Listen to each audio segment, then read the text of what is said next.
Hey everybody, it's Cooters from Japan bringing you the meta for Season 18, Week 1. I know we didn't fill in the last week. I believe it was the last week of Season 17. People were on vacation, so we didn't get to do that. But this is going to be the first time I cover TGT, and I know you guys have been playing it, and you kind of probably know it fairly well, maybe just slightly.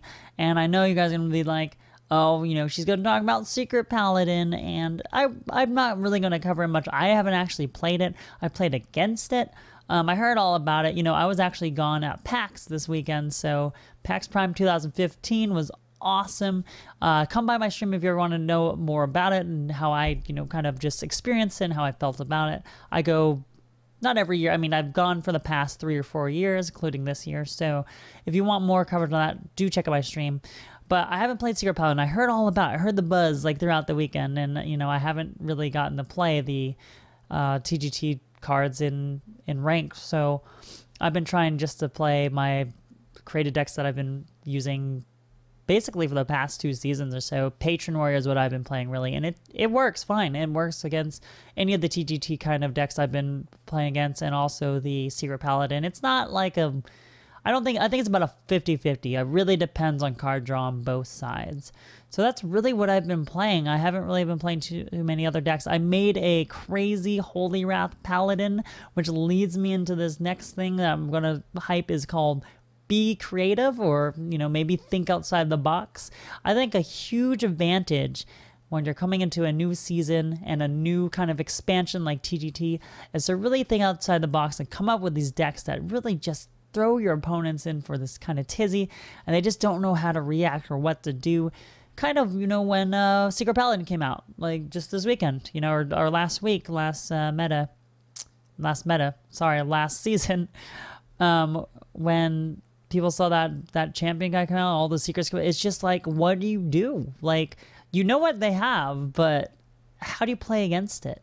People were creating mid-range Hunter Flare decks, stuff like that, which kind of works, but it's still very iffy. You don't draw the Flare, you're in for a world of trouble. So coming out with a creative deck is definitely something you want to do in the earlier phases, just because people are going to come out with more and more iterations of better TGT decks. And if you can jump on that kind of on the bandwagon before it really explodes and becomes something that's been analyzed to death in a way, that's probably what you want to end up doing, so you can kind of push those ranks and just do better really quickly. But, you know, using it on any competitive front, such as playing fields like soccer, baseball, football, a lot of people come up with different plays and stuff that are really creative, and that's when you come up with not necessarily gimmicky plays, but just plays that really confuse the other team, that you don't actually have to use the whole entire time, but sometimes just to kind of change the momentum or shift their paradigm, so to speak.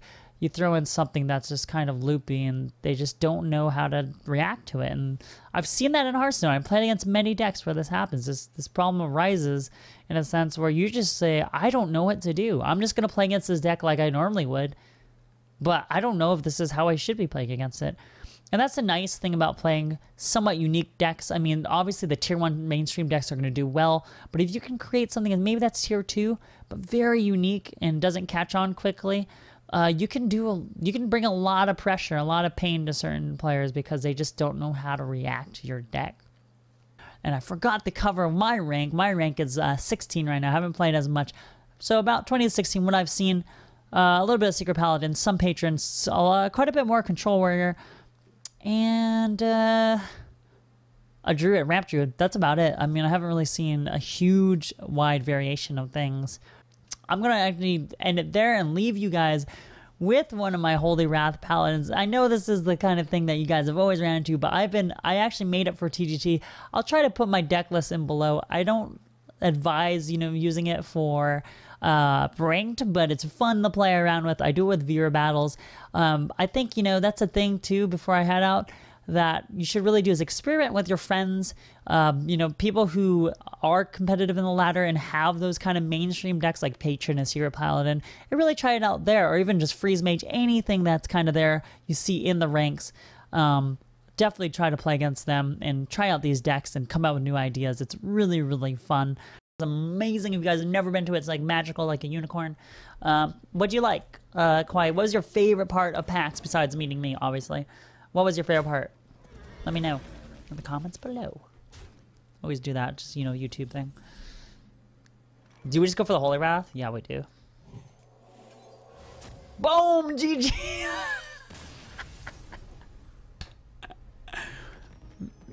I win. I win. That's GG. Nice try. Nice try, man. Thanks, guys, for watching. And remember, I'm Cooters from GGN. And thanks to our sponsors, Waypoint Media and GG Culture. You can check them out at where.gg.